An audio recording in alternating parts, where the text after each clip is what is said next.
Hey, you know cuz? You know what time it is. You know what time it is. We're back. A new week, new news.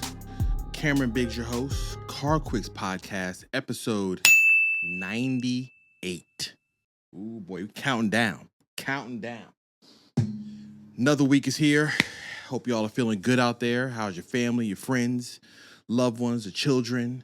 How things going for you? The prayers being answered?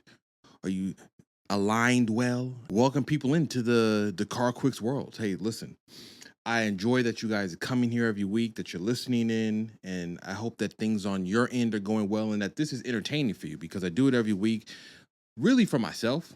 And then on the other side is I put it out for other people that might enjoy just hearing the news from my own perspective. It's not like I have all the answers, but I like to talk about the things I like to talk about. And I'm glad that you're here for another week, episode 98. We're going to drive right into the news. There's things to talk about. There's exciting things that have happened in the industry. And there's things that's happened on my end too that's exciting. So let's drive right into it. Let's get into some of the biggest news.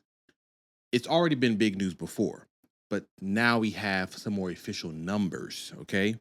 And what I'm talking about is the Chevrolet Corvette C8. The C8, I don't know if the C8 comes before or after Corvette. I don't know if you say Chevrolet C8 Corvette or the Chevrolet Corvette C8.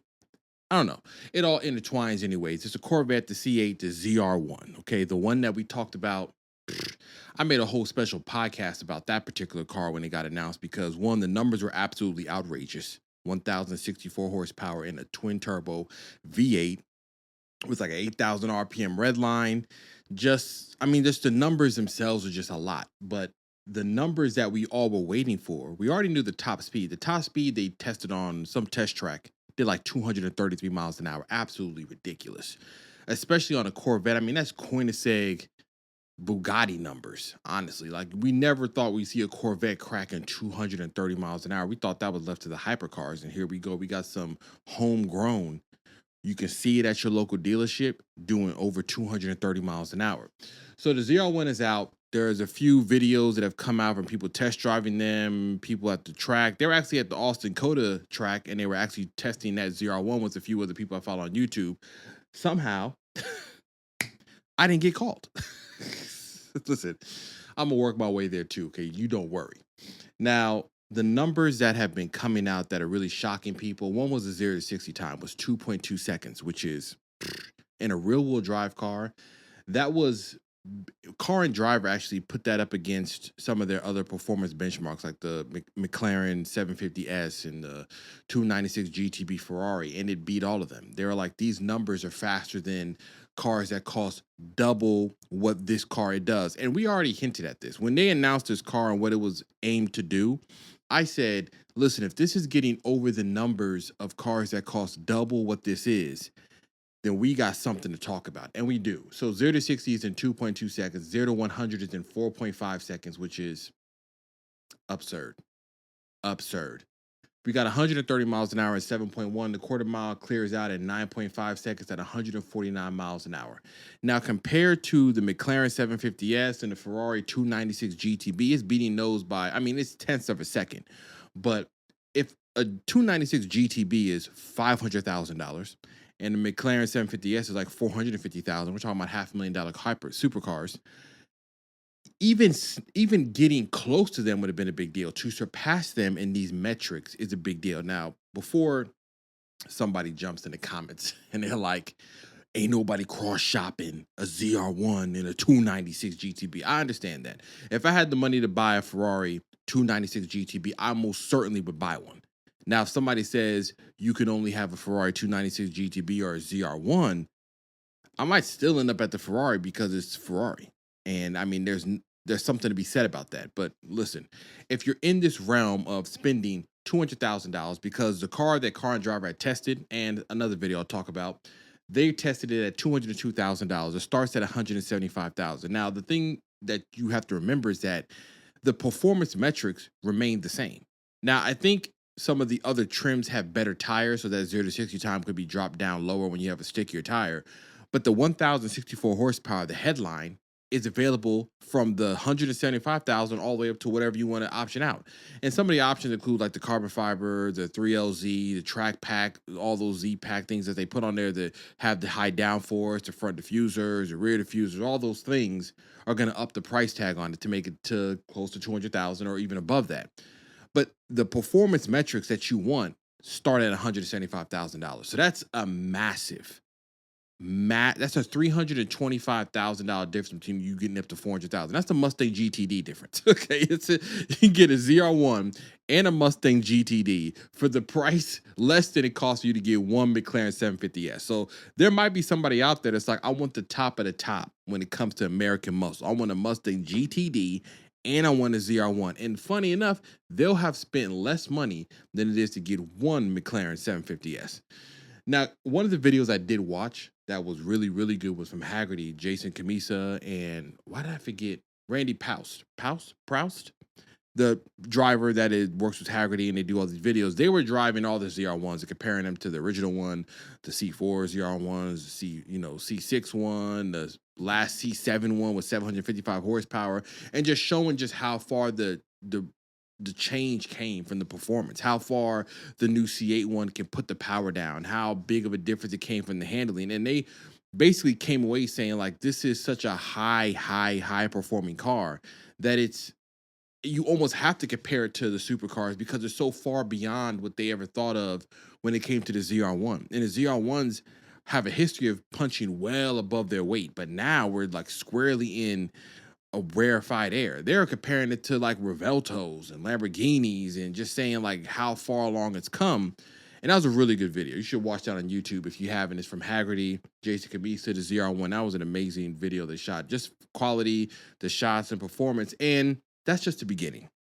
Because what I probably really want to see is inevitably some of these YouTubers that I follow, these car channels I follow, somebody in one of these groups is getting a ZR1. I know they are, and I know they're gonna throw an exhaust. It might be Amelia.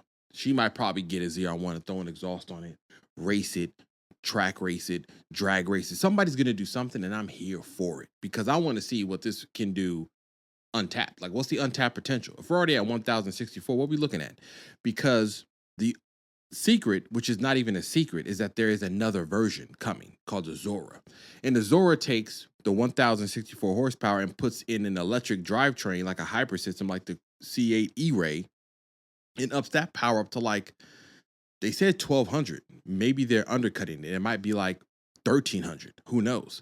But regardless, they're upping the performance of it to a level that, I mean, 1,000 is already crazy. 1,064 is already nuts. 1,200, 1,300, all these wild numbers to be that high up there, outrageous.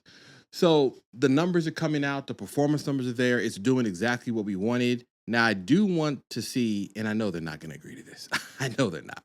What I want to see is, as I said before, I want to see the ZR1 on a performance test bed against all the cars. I want to see the Porsches. I want to see the Ferraris, the Lamborghinis, the Astons. I want to see all of them. I want to see all the performance cars together. Now, I do know that Car and Driver does the Lightning Lap, or is that Road and Track? I could be confusing the two magazines because I'm just thinking about it in my head right now. But the Lightning Lap, or let's say the Sports Car of the Year and all these things, is when they bring all that together.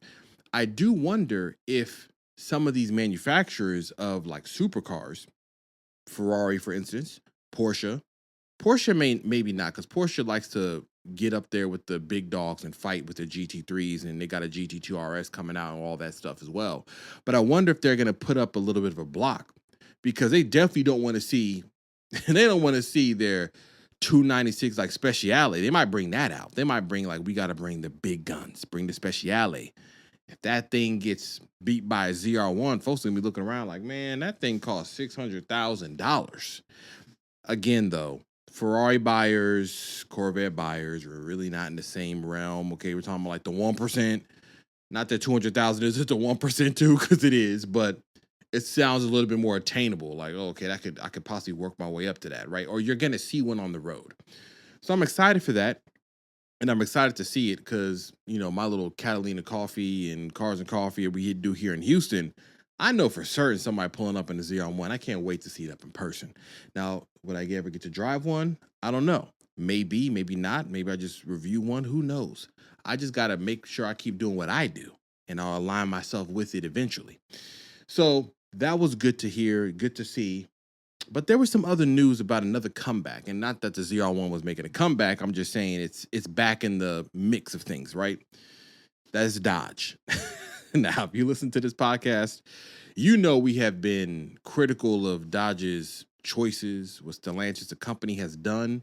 But I also think that that isn't a knock to the people that work at the company or anything like that. That actually doesn't, it just means that decisions were made poorly in relation to the consumer base. And I've said that again. I was like, listen, they should have listened to what the people said for. So they're listening again. They're back into their listening phase because the Dodge Durango's back again. Okay, I know it was like canceled, then it was brought back. So for 2026, the V8 is back. And that is the big news about Dodge, is the HEMi and the V8 making a comeback after being so abruptly cut short and told that nobody else, they're not going to have anymore, and we're just going to stick to the inline twin turbo 6 and things of that nature. So the Durango V8 is coming back. They are making all the versions. So they have the RT, they have the GT version. The cheapest model starts at $40,490, gets up to $51,990 for the RT. There will be a Hellcat version, which is probably going to cost $95,000 or up to over $100,000. And what's funny about the Hellcat one is that they did actually get a lawsuit from the original people that bought the Durango Hellcat in 2021, because when it first came out, it was said to be in a limited model. Like, you need to come in here, grab this $100,000 Durango because we ain't going to do this again. But then the following years, they actually did keep making them. I don't know if that ever got settled. I don't know if that will come up again because they're re-releasing it again for like the 5th time after saying they're canceling it. And it's not changed. The design remains the same. Maybe Uconnect inside has updated software, but the outside, the motor, I mean, this goes back to what I said last week. I said last week that Dodge could really just do the same thing. I'm not saying that's good for the future, but for now, people are asking for what they've already done. It's a rock and a hard place. On one end, I understand wanting to progress and do something different and do something better. There is a way they can do it. I just think that when they went the route of saying it was all electric, we're taking away the motor y'all love without maybe trying to figure out a development of a more efficient one. It's not that V8 engines cannot be efficient to match whatever emission standards there are now. It just costs a lot of money to make an engine. And they already have put their money into the inline twin turbo Hurricane 6. So they were just in a rock and a hard place. They can make a comeback with a V8 that matches all the rules that they need. It just costs you a ton of money to develop another one. So they're putting the same V8 back in there. Is going to be, the ordering books open up in June. So around June, end of 2026, you're going to start seeing some, well, I say new, but if you see a Durango out there now that's from 2021, it's going to look the same. The only difference is now you can go into the Dodge dealership and get a brand new one off the lot. And if you care for the Hellcat version, that is coming out there as well too.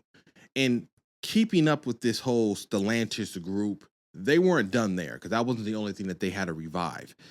Keeping with the V8 history, keeping with the V8, you know, what they wanted to do, keeping up with what everybody was asking for when it came to the V8 is Ram. So Ram trucks, with the last year, 2024, they canceled the V8 HEMi kind of abruptly, honestly. It just was an announcement saying we're not making more V8 HEMi V8 pickup trucks, which pickup trucks is probably one of the places where I hear the most pushback, because for some people, trucks are workhorses, right? And if you have a V8 engine that is extremely popular, that has been put into countless thousands and thousands of cars, 5.7 liter HEMi V8, everybody knows about it. It means that it also is easy to work on. And and I know this is, I don't want to say this is everywhere. This is it can be kind of niche, but if you have a work truck and you're driving around a lot, you know that if something goes wrong with it or if it has high mileage, you know you can get it fixed because somebody knows how to work on it. An inline twin turbo 6 to Hurricane, you cannot just run up in any other shop and have them work on it. It is such a brand new motor that a lot of the parts are not available. There isn't an aftermarket parts situation happening right now for it. A lot of shops don't have any tooling or any diagnostic tools to actually help you. You got to go to the dealership. And some people do not like that idea, and I can respect it and understand it because cars cost a lot. Maintenance costs a lot. Labor rates are high. So if you have a car that you know it only can go back to the dealership, it automatically adds a bit of inconvenience to your whole situation unless you just happen to just tool around town and you could just go to your local dealership. But if you actually are out and about working job sites, I'm traveling, I'm road tripping, then if something goes wrong and I'm on a road trip somewhere, I'm just driving far out from my house. I'm like, I'm not near a dealership. Now I got to get this towed over there when I could have just had a standard HEMi V8 and everybody at the local mom and pop shop would have understood the motor and been able to call O'Reilly and got me a part. Not something that has such unique and bespoke parts that I'm like, hey, everybody's like, listen, hey, man, we ain't got nothing for you. You gotta go back to the dealership. And then you get there and they're like, hey, the parts are, there's a backup, the back order is gonna take a week or 2 weeks. And now you're inconvenienced, you ain't got the truck you need, you ain't got so I do think that some of that pushback comes from people thinking that far ahead. And it maybe sometimes some people feel like that's a little extra. You might feel like it's not that serious. You ain't got to worry about what you're going to break down in the middle of Wyoming. But it is still something that comes up when people are talking about why they wanted that motor to stay around because it was simple, it was robust, it lasted long. Toyota also, if I just give you an example, when it came to that V6 they put into the 4Runner and the V8 they had in the Sequoia and the Tundra, when they switched to this new hybrid, max hybrid, V6 hybrid, Turbo 4 hybrids, I mean, they have pushback too. They got a couple issues as well that they're working through, some of the kinks, and people are like, man, I had a 4Runner with 300,000 miles on it and it was still running and it gave me no problems. And that's what happens. It's like that peak of like 2006 to 10 when motors and cars were being built, I will argue built maybe to last more. I don't have any data or metrics on it, but just going from that simplified era when it was like strong running V6, strong running V8, they just went and lasted and lasted and lasted. I mean, me and my friend have a running joke that like them old school Camaries from like 1998, they never die. It's just that the owner gets tired of it. The car's sitting there like, yo, I'm still here. I'm running. I'm good. And you as the owner like, man, can I get CarPlay? And then you end up trading it in for a new one. It's not like those cars don't run. You can have a 97 Camry going forever if you take care of it. I mean, a long time. So think of it. Think of that era. Think of those engines, those motors. And now we get into this new era. And they take away that. And you got a lot of people that buy cars and ride them until the wheels fall off. I'm one of them people too. Cars cost way too much money to be flipping and turning them. I ain't got the means to do that. And most people do not, and they don't want to. So it is one of those things where Stellantis group was fighting against a lot of those ideologies. So they heard the noise. The new CEO, Tim, I cannot pronounce his last name, Tim K, I'll say. They had an announcement. They said, we listened, we heard what they said, we made a mistake, we're going to right our wrongs. That is the biggest deal for a company of their size and why it was so important for them to get the CEO back in there, because instead of you trying to argue the merits of why the Hurricane inline-six twin turbo was a better engine from a paper standpoint, because on paper, in the Ram trucks, the new V8 motor is the same one they had previously, which makes 420 horsepower and 469 pound-feet of torque. The Hurricane inline-six one makes 115 more horsepower and 130 foot-pounds of torque more. Anybody on paper would say, give me the motor with more horsepower.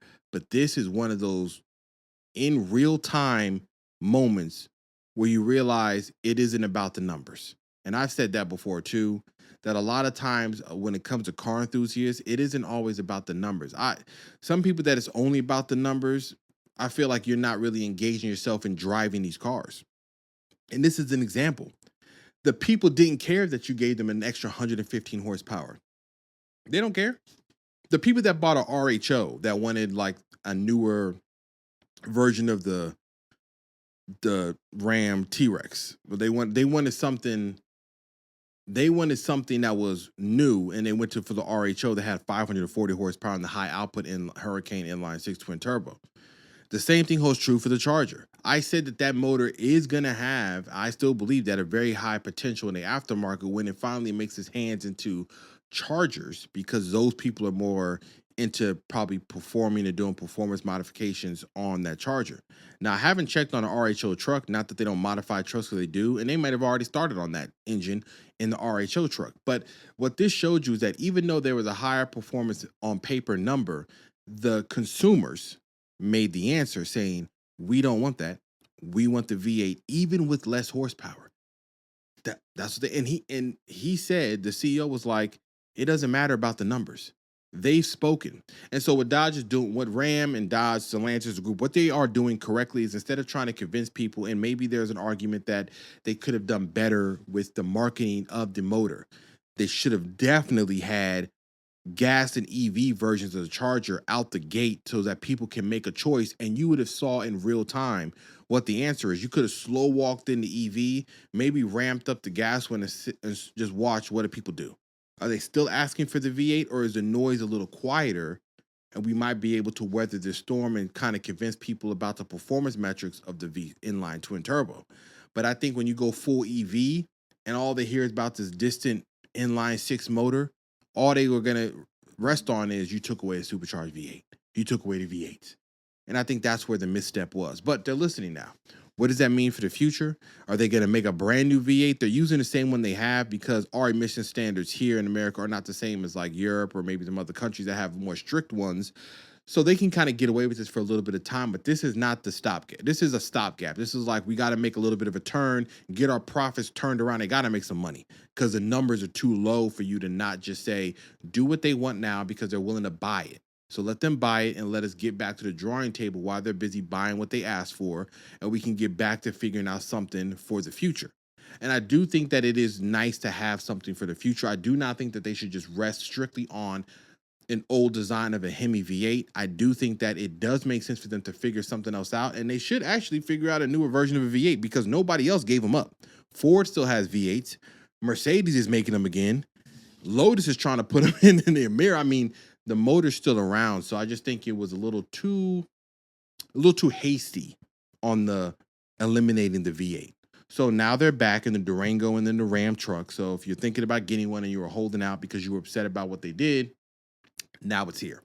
Put your money where your mouth is, because if there are no sales, let me tell you, they're gonna ask it and say, we don't care. Now, it may not bode well for their business, but listen, if you want something and you ask for it and it gets delivered, now it's time to show up and support. Going to the other side of the globe real quick, we're gonna jump over to BMW. So was it last week I talked about it? It might have been last week I talked about it. This is kind of quick little news bit here. But BMW was talking about the M2 CS, and I kind of mentioned it briefly because they only kind of teased it, which is weird. I don't know why they teased it and then released it. You know what's funny? I'm going to segue real quick. Remember last year, I used to always tease Toyota with their teasers and they're still kind of the master of the tease. Like they'll show a headlight and then a tail light and a cup holder and say the 4Runner's coming. This year, I feel like they sped up their cycle of teasing because last year, I promise, it was like weeks and weeks of like when the GR Corolla was coming out, it was like a tire spinning with smoke on it, a rear bumper, a reflector, a steering wheel. It was months of teasers. I was like, please just show this car. So I think they kind of sped it up, but BMW did a little teaser and they showed the whole car though. But now we got the full numbers. So the BMW CS model is the lighter version of all their models. It is lighter than the competition, much lighter than the standard M2, to the tune of 100 pounds, which is a big deal. These cars aren't the lightest thing in the world, but they also are not the heaviest thing. They weigh about like 3,000. I didn't get the number in my head. I meant to read that, but think like 3,700 pounds. I believe that's where it kind of lands at. So it's rear-wheel drive, 523 horsepower in a twin-turbo straight six, which makes it the most powerful M2 they've ever made. It's about 20 horsepower down off of the CS model of the M3. Carbon ceramic brakes are an option if you want to shell out $8,500, and it starts at $99,775. Go ahead and round that up to $100,000 before you start adding options. It's only available in 8-speed automatic. Let me tell you something. I don't get. I know why they do it. I know why they put the CS model with the automatic, because they're going to say that it gets the fastest lap times.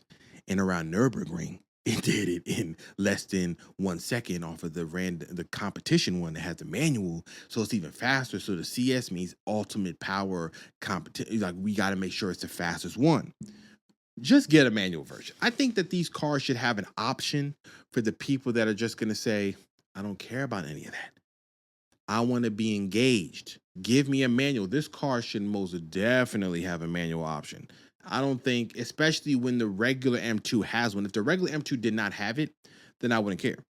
But the fact that you can get it all the way up in the competition model, then the CS one, the top of the pile, you don't give me the Manny? Because that would have been a perfect time to make a more direct, more race grade bushings and maybe more solid bushings, making more slick and stiff. Like that would have been a perfect time to get you a real high end shifting experience. So you only get an 8-speed automatic, $100,000 to start, which is compared to the standard M2, it's a $33,000 increase. So you better really love a CS model. Inside the interior, like I showed you, it has CS things, carbon fiber buckets. It has different adapters. They tweak the driver electronics and the differentials and electronics so that you have a little bit more leeway to kind of kick the back end out, drift a little bit. The nannies are still there, but they're going to give you a little bit more leeway to play yourself before they try to kick in there and save you from putting this thing into a ditch. So M2 CS is out. And if you want to order one, I'm sure you can go down to your local BMW dealership and throw them $100,000 and say, hey, give me the best M2 that you have right now. And I do like how it looks. The duckbill spoiler on the trunk does look good. And the M2, again, as I've said for many BMWs, is one of those models, again, that if you see it in person, it looks a lot better than it does on paper. So it's still good to see these high performance cars coming. Now, speaking about the GR Corolla, there was some news that, well, funny enough, some of the news made it sound like it was like sad news. There's a few people that are very good at, not a clickbait, but they're very good at getting you to pay attention. That gentleman's name on YouTube, I follow him, Kirk. I don't know how to say his last name. Carfield, but he does a lot of Toyota news. So he had a funny thumbnail about the GR. He had the GR Corolla and said like sad, and his face looked like he was upset, like, oh man, I can't believe it. And that was because there was some news about the GR Corolla shifting their production. Now here's one thing to talk about. When it comes to, and this, I don't know if this is just for us that love JDM cars and, Hondas and Type Rs and NSXs and GR Corollas and, all the things that we love from Japan and all those cars. We like to hear that the car is made in Japan, because there's a higher standard of quality control. And when the GR Corolla was said to be built in Japan in the Motomachi factory in Toyota City, next to the GR Yaris, that was a big deal. We like that. We like hearing that. It means that the quality is there. And hey, listen, I have the car. I can tell you, the quality has stood up to the test of time. Now they're moving some of that production to the UK, but it's not under the idea of something wrong, because as soon as they sit there and moving their folks, it's like, wait, they ain't gonna make it in Japan no more. I better hurry up and get one now before I get the European version of the GR Corolla. They're actually doing this because they said that the demand has to be met, and they can't do it at the Motomachi factory because right now they're at full capacity. Between the GR Corolla they build there and the GR Yaris, they cannot expand anymore. That's interesting, because while I know that GR Corolla is popular, I know when I'm on the forums and I'm on the YouTube pages and I'm on the Facebook groups, I'm looking at a very nuanced vocal minority group talking about, this GR Corolla sitting on the lot. I went to the local Toyota, they had 7 sitting there. I went over there, people selling them. So it makes it look like the car isn't popular, that it's not selling well, because we're just looking at the vocal minority. But seeing this article and reading about what they had to do, it shows me that Toyota's looking at different numbers. They're like, listen, we're building this many, we're selling this many, and the demand to have more coming in is still very, very high. And so now they're moving it over to, what was the name of the plant? It's called the Burniston plant in the UK. And they're going to do part of the production. I don't know how much of the production they're going to do. I don't know if they're going to do part of the chassis and they're going to ship something over and finish that part of it. I don't know if they're going to handle maybe all of the setup with it, but basically what they're doing is taking whatever the Motomachi factory cannot accomplish right now for the demand, and they're going to export in 10,000 of the cars annually. I don't know if it's 10,000 GR Corollas or 10,000 Corollas and GR Corollas, because that could also be a thing. And one of the other interesting things that I do know is that Europe and the UK didn't get the GR Corolla. So I know the fans of wanting it. I just saw a video of somebody importing one into into the UK just so they can have it there. I can imagine if they hear that it's being built up the street in Britain, they're like, we can't get it. You can't just give us a model. And maybe, just maybe, that kind of signals them trying to expand it into other territories. Toyota is serious about it because they're putting $56 million into starting this process. I don't know what the future of the GR Corolla is. I have my own theories. My theory is that when the GR Celica and the MR2 come out and the updated GR86, I wonder how much of that lineup they want to keep these cars around, because I don't even know how they're going to handle MR2 and Celica. I feel like one of those cars isn't coming to America, because obviously one is a two-door, like mid-engine type of car, and they said it possibly have all-wheel drive. The other one is another two-door car, the Celica, that will have all-wheel drive. And it's kind of like, how do you market those two things? I know they have different, demographics as far as what they want. The only difference I could think of is that the MR2 would be like the halo even above the Supra and look a certain way that you would warrant it to be on the same lot as a Celica and be like, oh, that's the real crazy looking, full-on two-seater cockpit version of a sports car, and the Celica is like a 2+2.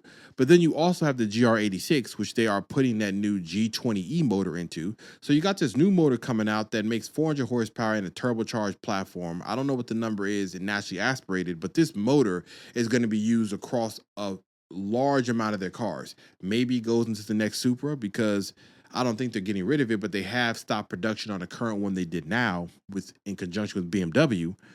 So the next version of the Supra has big shoes to fill, because that B58 engine has turned out to be a monster of an engine. The next iteration of the famous 2JZ motor, the B58 engine, turned out to be just that. If you've read about it, seen what they modified, see what they've done on these BMWs and these Supras. So the next Supra, I don't know if they're going to just stick to the G20 4-cylinder into it, because I can tell you, the people that have been modifying them B58 inline 6 twin turbo Supras are not going to be hearing that. That's just not going to fly.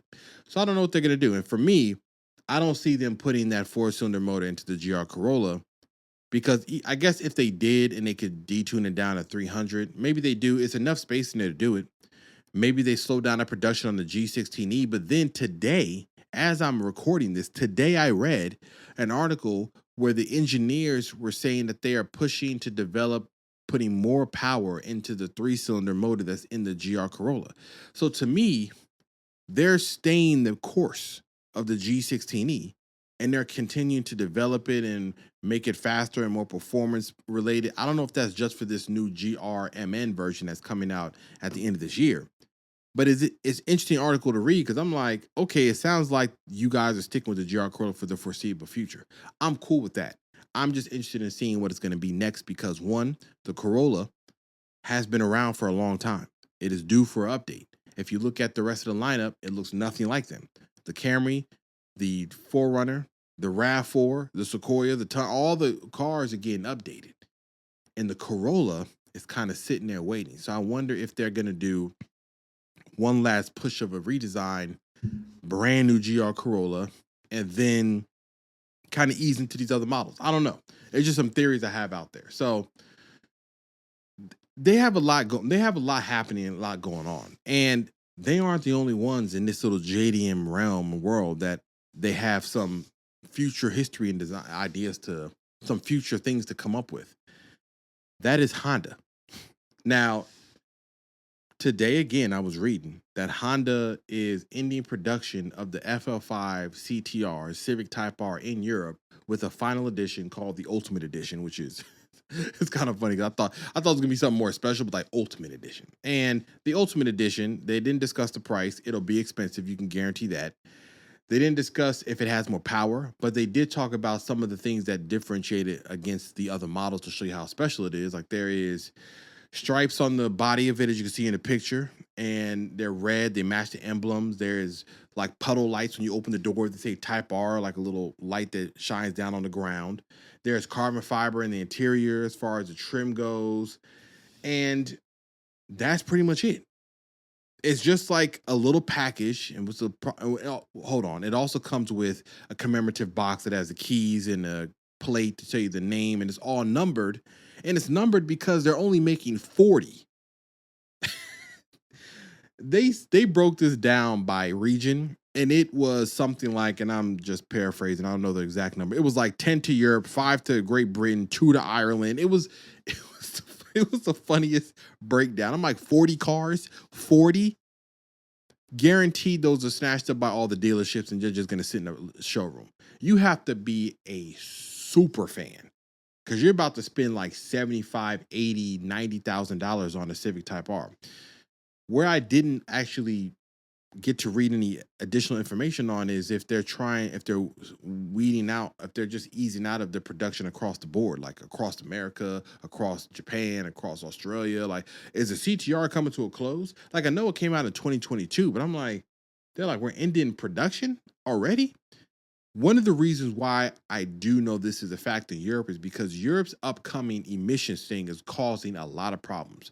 Last week when I talked about Lotus and the Emira was that reason. Their new emission standards for 2026 and 2027 are killing all these cars. Now, European fans that like these new sports cars, a lot of this stuff is not going to matter. It's like you better get what you can now because they're not allowing anything new to come in. And a lot of these manufacturers, I don't know if they feel motivated enough to try to develop a new motor that can match what Europe needs in order to have these cars in the hands of those consumers. And I don't know if Honda's trying to cancel the production across the board. In one of my videos, there were a couple comments on YouTube that I got where people were like, Honda needs to do something because Toyota was Gazoo racing is, like I just talked about, they got all these things coming, all these theories and ideas of what they can do. They got cars in the pipeline. They got brand new motors in the pipeline. They're testing rear motors and Yaris's on track. They are going crazy on the motorsports and sports car division. They are one of the leaders in it right now. And Honda has been known for that, but if you look at their lineup outside of the Type S, which is from under the Acura badge, in the Civic Type R, we got nothing left. The NSX has ceased production. And if Honda ceasing the production on a CTR, I'm like, are they really about to like just kind of bail on this when your rival Toyota in the same country as you is busy banging out sports car after sports car, and the CEO's like, we're not building cars that are not fun. I'm building more sports cars. I want it to have gas and a manual transmission. And he's talking to the enthusiast.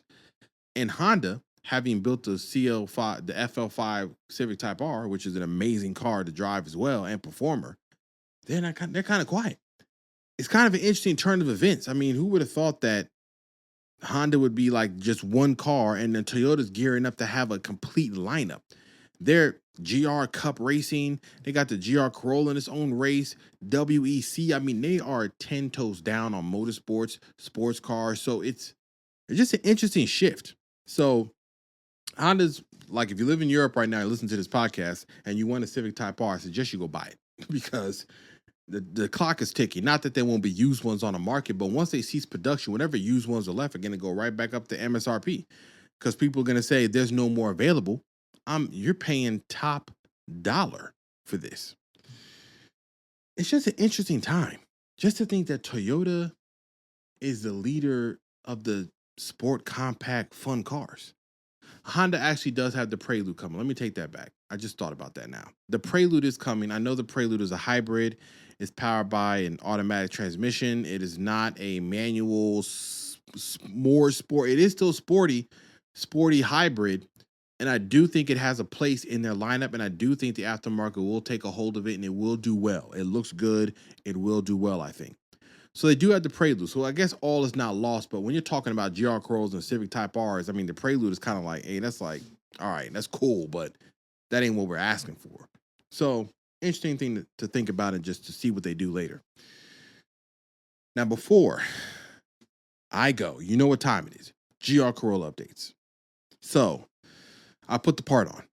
Last week I talked about this part I got from a company I was working with called Funk Motorsports. It was like a heat shield blanket that goes over the OEM turbo manifolds to kind of keep all the heat in there, reduce the heat that's in the engine bay, keep the heat inside the turbo, help it spool better, all these things. So I put it on.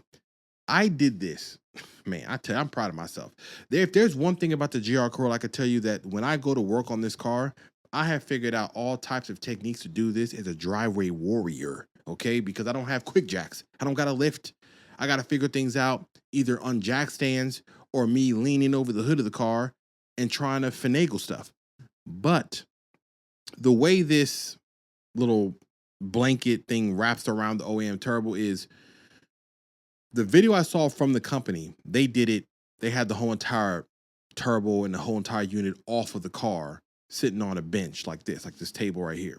And they were wrapping it around there. But you could tell in the video that if you were to do this on your car, it's going to be blind, because if you're on the back of the engine, you got to wrap your hand around and tuck up under and then try to grab a little spring and pull it up. I mean, it's if I didn't do the technique I did, and I'm going to tell you in a minute, it would be almost impossible. I don't know what the other people did. There's a guy I follow on YouTube, and I put a picture up of me putting that little unit on.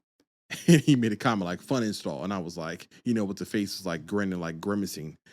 And from me just looking at that video, I was like, I'm going to try. I said, but I'm prepared for the foolery. Now, whenever I work on a GR Corolla, if I have to work anywhere in the back where the turbo inlet is, or the turbo or the intake, I tell everybody, take off the cowl, take off the wiper motors, take the wipers off, remove the heat shield, and you have ample space to do what you want. And that's exactly what I did this time. Now, getting it on there was easy. Now, wrapping it around the turbos when I had to use full ingenuity. Okay, and I'm proud of myself this.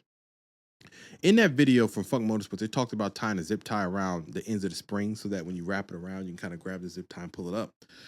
Problem is, on the side that's blind that you cannot see because the turbo's hiding where you're wrapping around, you can't see under the car. If you even get under the car, you can't see it. You can't do anything about the zip tie. It just kind of keeps pushing against the block of the engine. You can't see where it's going, just putting your hand down there hoping for the best. But I thought of a genius idea. I took some more zip ties, put them together, like 3 of them. And then I fed it from the top down where that blind area, where it's supposed to pull up from, behind the exhaust manifold, and fed it down to the bottom till it popped out the bottom. And then I attached it to the spring on the thing and then pulled the whole thing up, and it just force wrapped itself around there, and it came from the top. 30 minutes. I should make a service manual, like the old school Bentley manuals for the Euro cars, like VWs. I still got one. I don't have it behind me on my little shelf, but I have a Volkswagen MK2 Bentley manual in my closet still from the years I had MK2 Volkswagen. I need to make one for the GR Corolla and just tell people, if you do not have, I want the version that says no lift, driveway. And then I'm going to say, do this if you do not have a lift. And then there's going to be a version for like if you have a lift. Okay. So I put it on. I went to go test the car with a thermal imaging gun before I put it on to show how hot the manifold gets and the heat shield and all that stuff. And then I went for a drive, came back, went to record again, and then went to go see what the heat was coming off the manifold after I had the blanket on there. And it was down like 75 degrees or 100 degrees difference between now it's still hot. Now, what I said in my video was like, I can't tell you from me feeling if it was 300 degrees or 275, or if it was 350 or if it was 300. That's hot, whatever way you want to slice it. So I had to use that thermal imaging gun to kind of give you a visual representation of saying, hey, the temperature is down. It was at 350. Now it's reading 280. So we're down a substantial amount of heat. And I just wanted to show this for the sake of those that are interested of having a reduction of how much radiant heat is coming around this motor inside of hot climates. I live in Texas. It's 100+ degrees in the summer. And we know, because we live in an area where we talk about getting oil coolers on a car because of how hot the car gets. I can get my oil temps on, today was 90 degrees. On my back road runs to get the car up to temperature, I had the oil temp at 238. And anybody listening to this is going to say, 238? Like, how y'all getting it up that high? I'm like, because it's hot outside. And then I like driving the car. And so oil coolers are a thing. And I know I'm going to end up doing that very, very soon. They're expensive. So I got to, work my way up to that. Unless I can work with somebody to exchange of reviews and content and getting the people of the community onto the product. And then we can work something out. And that's my whole goal all the time. I say it all the time. I repeat myself all the time. That's my whole point of the channel. Besides car reviews in this podcast, is to give people a platform for the GR Corolla and to know what you can do to it and just see somebody performing the stuff in it. You don't have to do it, but I'm going to do it just so you know it's there for later. That's the GR Corolla updates. It's going well. The parts on, everything's good. I got more things coming. I'm working with, I have some other parts coming in. I do have some random parts coming in from other companies that keep reaching out to me for like testing out like air inflators and dash cams. there might be like 3 dash cams coming in because they keep I keep turning them down. I've gotten calls from like, I had Red Tiger email me. I have Viofo, Viofo. They emailed me about sending me, like, some of these people I turned down because I'm like, I'm not testing all these dash cams. And the Wolfbox G900 Pro, listen, check the link in my description to get yourself a little discount on that. That's still the best one, okay? So I'm Wolfbox team. I'm going to holler at them at the SEMA show again when I come back. See if they got something new for me to test out. So there are things still coming. There is something interesting else that happened along my little week of just automotive news and stuff like that. And that is, now this is a big deal, a very, very big deal. I don't know if I get approved for it. I don't know if they're going to say you are good to go. You're a part of the team now. You can do it. But I got to the point of, and this was Stellantis Group, is getting an application into their press operations, which is their press vehicle operations, loan operations, things like that. You got to give them the metrics on your YouTube and your socials and all those things that I had to spend hours conjuring up to send to them. And I sent an application for it. So let's see what happens. I'll pray about it, that it goes through. Because if it does, oh man, one more extra step getting towards those press cars. Now, I've already reviewed some, and I'm going to be at another event doing it again. But I just want to get to, the loan aspect, which is like they send you one for a week and I do my thing. That is what I'm working my way to. That's what this podcast is for, to be another outlet for me to talk about it. While I talk about the news, when I get to that point, there's going to be a whole section on reviews. I might do special podcasts just reviewing the car. That's my real end goal. So until then, though, until I get to that point, and it will come, it just takes you the 1,000 hours, the 10,000 hours, 10,000 steps. This is all those ebbs and flows. I might be in a valley now, you peak up and you come and you keep going up. That's what we're doing. But until then, until we get to that point, or until next week when I come back to talk to you guys, and I hope you enjoyed this episode. And as I say every week, do as you wish, do as you may. It's Cameron Biggs, your host. This is the CarQuicks Podcast. I will see you next week. Enjoy yourselves. I'll see you around. Peace.